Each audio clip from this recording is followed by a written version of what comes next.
is it mostly about moving beyond tradition and social norms?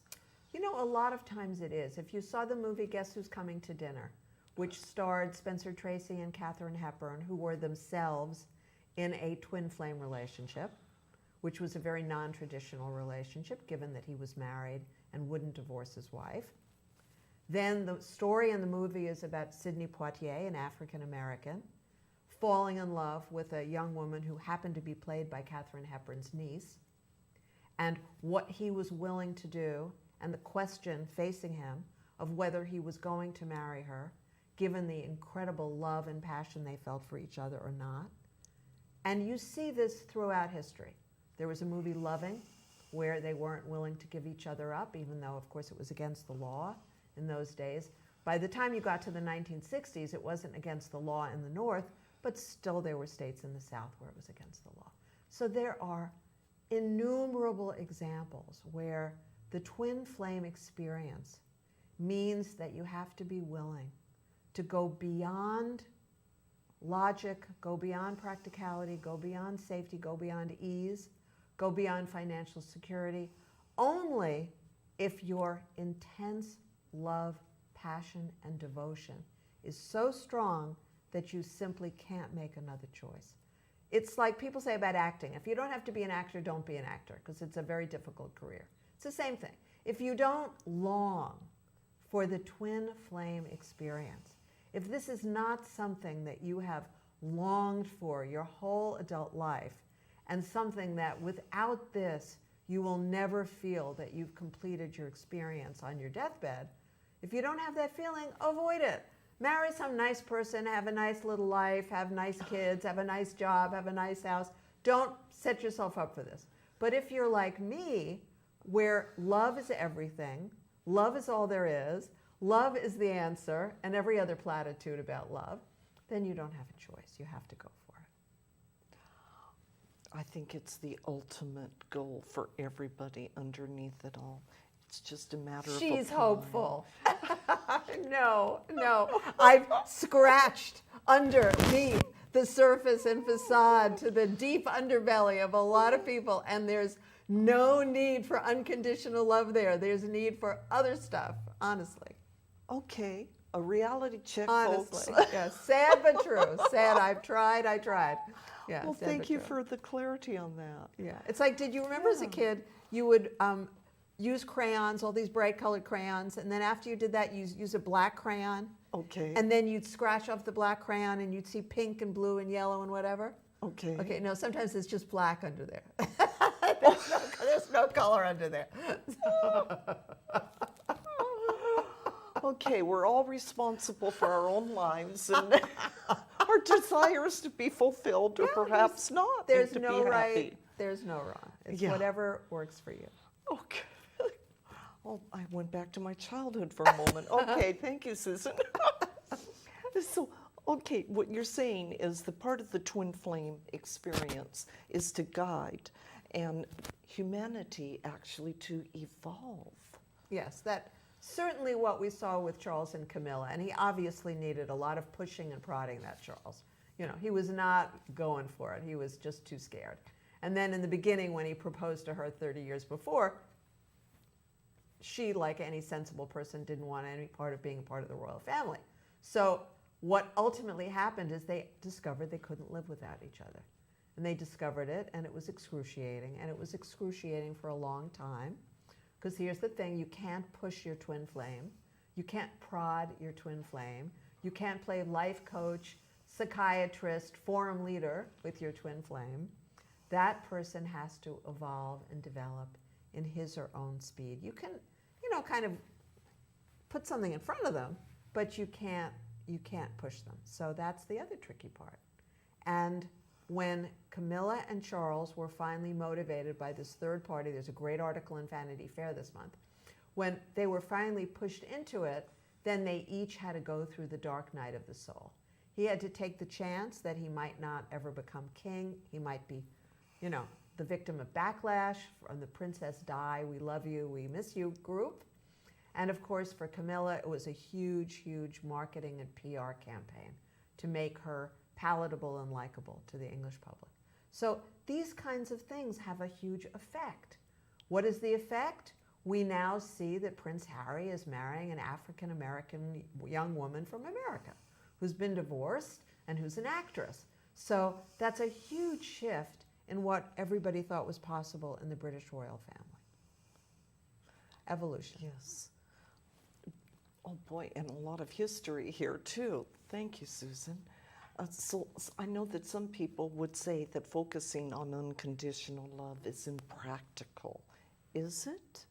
Yes, it's not practical. That's why we like it so much. It's exciting, it's thrilling, it's mind-blowing, it's shape-shifting, it's body-transforming. You know, there's a little bit of light in every one of the cells of your body.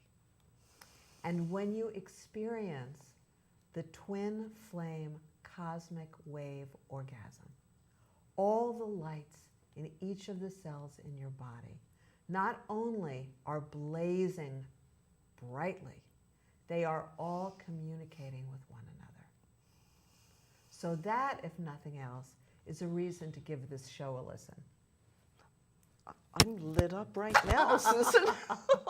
It's very, Tantra is the very best solution to body rejuvenation. And it's the very best solution to mental and emotional rejuvenation because you feel so good you want to live longer, as opposed to, the show we did a couple of weeks ago, it's, just sex.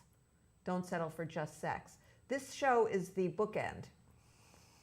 If you settle for just sex, it has a deadening effect on you over time. That's why men who hire sex workers are not ecstatic, happy, joyous beings. They have all sorts of stuff going on. Guilt and shame and confusion and loneliness, what have you. But the twin flame experience, that is the antidote to that. Joy, bliss, peace, pleasure, youthfulness, all of the above. Boy, you can almost taste it. It's delightful to even think about. Like ambrosia, nectar and ambrosia. It is, it is. Everybody's getting heated up, I can tell. Good. No. You better, because it's going to take some work for you to find this. Now, what is it about the twin flame experience that includes the divine? And does that mean being in a twin flame relationship requires courage? Yeah, this is a very crucial part of it. It is an evolutionary stage for each one of us. You can't go from having a crummy job and suddenly wake up one morning and now you're the CFO of a corporation. You have to go through a lot of stuff to get there. You have to be willing. You have to do your work. This is an experience that is a divine connection. You have to have taken the time to learn how to connect to the divine. Some people are born with it, but most of us have to work for it. Once you are clear that you are experiencing the divine, then and only then can you ask the divine for something and receive it. You have to be so clear about what you're asking for. I have plenty of funny stories about myself where I didn't give the whole list and I got half the list. So you have to be so clear about this. You have to want to be in connection with God, the divine, oneness, divine light, whatever you call it, Jesus, whatever you call it. And then you have to practice this. You have to be there. You have to be present with it. And then in that state, you have to ask for your twin flame. You have to specify what that is for you. What is she? What is he for you? Because divine energy, Shakti, in Sanskrit, Shiva and Shakti, the desire is to fulfill your desire. That's the desire of the divine. So therefore, if we're clear about our desire, we're going to see, amazingly, you won't believe this, she's just what I asked for. Oh my goodness, he even has this. I can't believe it. Or the opposite. Where somebody say, I just wasted 4 years of my life, I don't understand. Well, look at the very beginning. Look to the flaw in the connection to the divine, or look to the incompletion of the list of the specificity of who you're looking for, what you call a divine flame. You get that handled, now you're going to find this person. So once again, we do our inner work first, of course. Yeah, you bet. You bet. That's a challenge in itself, Susan. For a lot of people, they don't think it's important, or they never heard of it, or they don't know where to go to get it. But again, I teach all this. So, I think I'm the only person who teaches sex over the phone. Not on Skype, by the way. Regular, old-fashioned, non-visual phone. Because that way you'll tell the truth. If I'm going to start, not that I would wish to, but if I'm going to start giving tantric lessons to somebody that I can see who can see me, everyone's going to be lying. So when you have this gift of anonymity, you can really close your eyes and be present with what's alive in you. And be present with where you stopped yourself in your last relationship and where you're stopping yourself now. Because it doesn't change from your last relationship to your next relationship unless you do some very powerful work on it. And then it all starts to flow. Beautiful. We're all encouraged by this. Now, what is it about the actual magnetic attraction that makes twin flames so different? If you imagine the huge magnet in Switzerland, the gigantic one that is there as part of the Hadron Glider, that's a magnet. The planet Earth itself is magnetic. That's a magnet. If you think of your refrigerator magnet, well, it's a magnet, but it's not going to be able to pull up much, right? So we're talking about an intense magnetic charge. So intense that in certain cases, it literally can lift you up off of your feet and out of your life. And I know it did for me. I thought it was a twin flame relationship in the late 70s. It turned out it was theoretically for me, but not mutual. And so I didn't accept his marriage proposal because it would have just been one-sided to too much of a degree. But it literally picked me up and lifted me out of my life. The life that I had in New York, I couldn't continue with because this magnetism was so strong, I couldn't ignore it. I couldn't deny it. Yeah, there you go. Reality checks no matter what. Now, how does one really hold on to the image of the magnificent partnership in the face of day-to-day reality? Tricky. That's tricky. So there's a wonderful phrase from Werner. I don't have the exact words, but basically, most people deal with people's magnificence. You know, they enjoy that, and then they make a big fuss about all the garbage in the relationship. And Werner says it's the opposite is what you should be doing.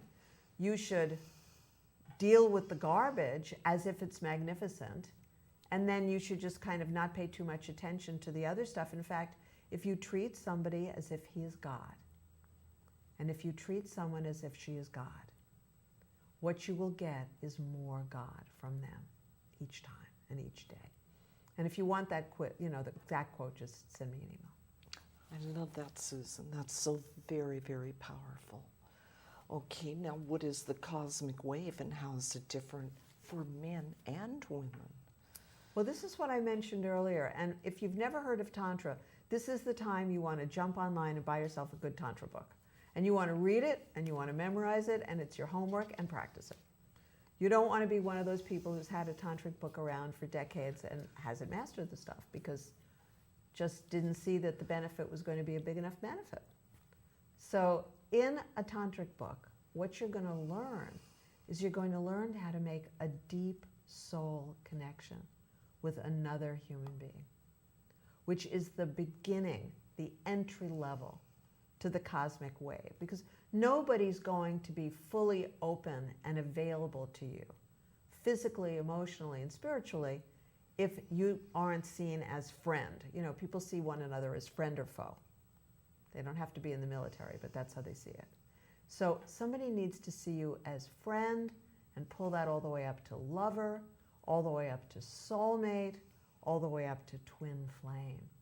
When somebody sees you as a twin flame, Now you have the opportunity of really exploring sexuality together in a way that I guarantee you've never done in your life, not ever in your life.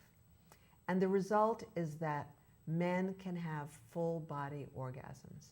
And only men who have practiced Tantra have experienced this. They just don't have this experience. They never heard of it. So yeah, I mean, it's great to have a normal orgasm, but it's very limited. So with this, you have an entire life transformative experience. And it can last for a very long time. And of course, the difference for women is that women can have the same full body orgasm that goes on and repeats again and again and again and again. And for both of you, this can be hours and hours of pure bliss in which time literally stands still. And time standing still is what most people describe to me as the moment they're in love, which may or may not be it. That's a biochemical surge when time stands still. But it feels like love, doesn't it? I know it does. I'll agree to that. Now, can you tell us about Sting and Trudy and the, Tantra? Sure. So everybody knows who Sting is, and Trudy Styler's his wife, and there was this very famous story circulating that they would have tantric sex for 8 hours. And it seems to be quite true. I mean, there's nothing shocking about it. I mean, it seems like a long time to me, and it seems like at some point you'd say, maybe 4 hours would be better, you know. Maybe 4 hours and maybe we take a walk, maybe we come back and have another 4 hours. But that was what they enjoyed doing. And Sting, you know, when he was with the Police, he was with every girl in the world. He had groupies, hot and cold groupies, you know, groupies to the left, groupies to the right. And that's what rock stars do. And she was with him.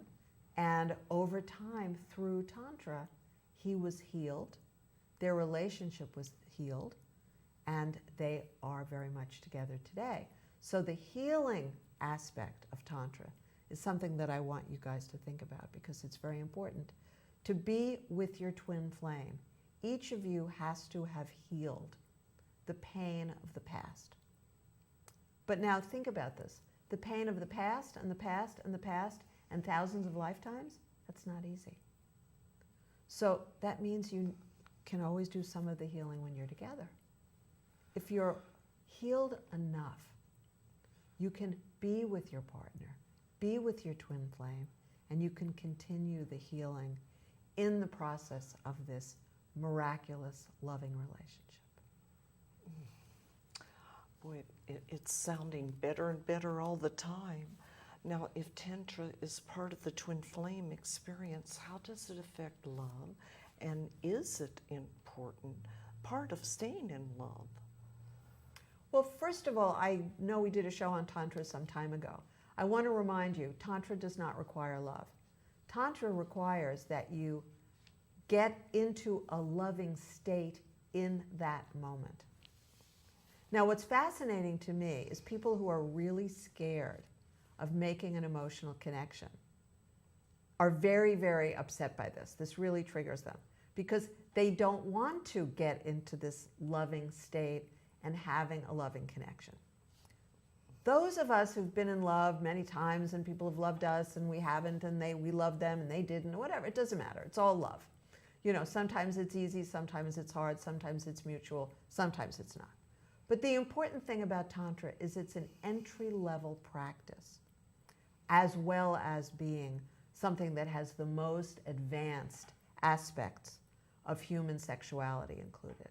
So if this is new to you, start. And you'll be able to open your heart. You'll be able to feel some amount of love for any partner that you decide to make love with. And that is a huge step because having your heart open like that means that you'll be that much more capable of expressing love to your soulmate or your twin flame partner when you're able to manifest them in front of you. Okay, practice makes perfect. It certainly does in sex.